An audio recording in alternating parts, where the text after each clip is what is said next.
Thank you. Now, with the Winter Olympics just 2 weeks away, can you believe, there's one British team that will definitely be requiring extra baggage allowance when they fly out to Sochi. Sarah Mack visits a very special Scottish island that explains why their kit is so heavy. This speck of rock rising over 1,000 feet out of the Firth of Clyde is called Ailsa Craig, which in Gaelic means fairy rock. It was formed 60 million years ago and is home to tens of thousands of birds. But the island has another claim to fame: granite. And that granite is playing a key part in the Winter Olympics. The 20 curling teams competing this year will use 200 curling stones between them, and the granite used to make them is harvested right here. It's incredible to be on this island. Growing up on the West Coast, I've always wanted to visit here. And it was certainly worth the wait. We've even got some company. You can get to the island's North Quarry by boat, but I'm taking the more scenic pathway. Nobody lives on Ailsa Craig anymore, so nowadays the only people that use this trail are some quarriers and die-hard bird watchers. As you can see, slightly precarious. This is Jimmy Wiley, owner of Cays of Scotland. He's the third generation of his family to make curling stones, and his is the only company allowed to take granite off this island. What is it about the granite here in Ailsa Craig that makes it so ideal for curling stones? Well, there are two very unique sources of granite here, Sarah. This is the blue hone material here, which we use for the bottom surface of the stone, which is in contact with the ice. It's very hard and resists the abrasion of the ice, and it's also equally highly resistant to absorbing moisture, which could be a problem. If moisture gets into the surface of a stone, eventually it will freeze and expand and damage the surface of the stone. The other material is the common Ailsa, which comes from the south end of the island, and that is much better at resisting the knocks and bumps that the stone has to take. So we get the best of both worlds here for a curling stone from Ailsa Craig. How long will this granite last? We reckon it will last up to 30 years. We're anticipating perhaps doing an average of 1,500 stones a year. So, and at today's price is roughly £400 a stone. We're looking at somewhere in the region of maybe 18-20 million pounds worth of business. So it's well worthwhile. The stones weigh between 38 and 44 pounds, and they can go up to 36 inches all round. The rules of the game say all 4 members of the curling team or rink has to have 2 of them. Once the granite gets to the factory, each stone can be turned out in just a few hours. It comes in as a slab of granite, it's cored out, it then goes through a rough shaping process and then is further cored where the Ailsa Craig Blue Hone granite is inserted.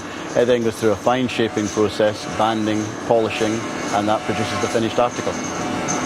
If the stones aren't perfect, there's an issue. If the ice isn't perfect, there's an issue. So they need everything to be absolutely perfect, and in order to make the game for the players a game of skill rather than a game of chance. It's on its way. 6 million of us stayed up into the small hours to watch Rona Martin and her team win gold for Great Britain at the 2002 Winter Olympics in Salt Lake City. She's done it! You will never see a better stone under greater pressure. Eve Muirhead will be flying the flag for British curling in Russia. The team she captains is tipped to be among the leading contenders to win gold. Every curling stone is more or less the same.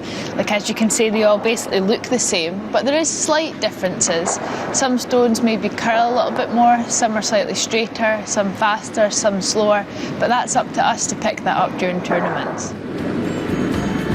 You'll be seeing a lot of these stones during the Winter Olympics. They've had quite a journey from Ailsa Craig, a modest little rock jutting out of the sea off Scotland's west coast, all the way to Russia. Go, Melvin. There, it's a good shot from Melvin. He's gone to the house. Is he on board? Oh, he's on the red. Oh, does that count? Does that count? Well, as you can see, we're having a bit of a go here at curling, and we are joined by Olympic gold medalist Janice Rankin. Olympic gold medalist. Nice to see you. Now, when you took up curling, did you ever in a million years think you'd end up winning an Olympic medal? never, ever, no. I just took the sport up because my parents played and my sister and I wanted to join in with them. Then I played through schools and in juniors, and it wasn't until 1998 that curling became a medal sport at the Olympics. So I guess it was kind of after that I thought, well, maybe if I keep practicing, you never know what might happen. So, yes. OK, well, Janice, let's have a little look at the target here, because the idea, obviously, is to get the stone that's into the middle of the target, yes, or the one that's in the middle that wins. Yeah, well, the nearest the middle, you can have, if you've got 2 or more stones that are closer to the centre, then you'll score that number of points. It doesn't matter which rings it's in. Obviously, we haven't got any sweepers here at the moment. No brushes. But Mira's going to have a go now and see if she can beat Melvin. Go on, Mira. What do those sweepers actually do? Well, the sweepers are there to help the stone go further and also can help direct the stone. That's a good one, isn't it? That's a really good one. Right, my man, it's time to try and beat your wife. I'm putting the rubbish out again. Good.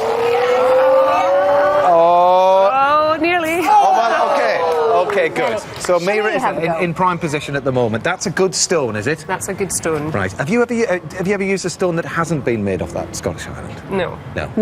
They're the good ones. OK, we're going to have a go. Will you give some tips, Janice? Okay. Come on, then. Hey, do you want to go first, Al, or do you want me to? I don't mind. You decide. OK. Go on, ladies first. Ladies first. OK, Blue or any red? tips, Janice? Well, you want to just try and... What colour are you going to play? Red. OK, you could try and tap up that one that's in the front so that a gentle nudge to pop it into the circle. Here we go. Ready? Oh, it's good. Oh, it's good. It's blocked. I'm sweeping. Here we go, then. What are our chances in Sochi, anyway, of medalling? Good, yeah. Both the men's and ladies' teams both have really good chances, so fingers crossed for them. Oh, I went for the take-off. Pushed in the middle. Who got pushed in the middle? Who's that? Let's find out who it is. So look at that. It's Sanji! Well, thanks to Janice and thanks to all of our guests. Obviously, we wish the curling team all the very best in Sochi. Yes, thanks very much to our guests tonight, Lord Melvin Bragg, and to Mira and Sanjeev, of course. You can see South Bank Sky Arts Awards on Sky Art 1 HD, 9:30 on Thursday, the 30th of January. Yes, and the Kumars are back later tonight at 9 o'clock on Sky 1 HD. Yes, tomorrow we're joined by Carolyn Quentin. We'll see you then. Good night. Have a nice night. Bye. I helped you out there at the end.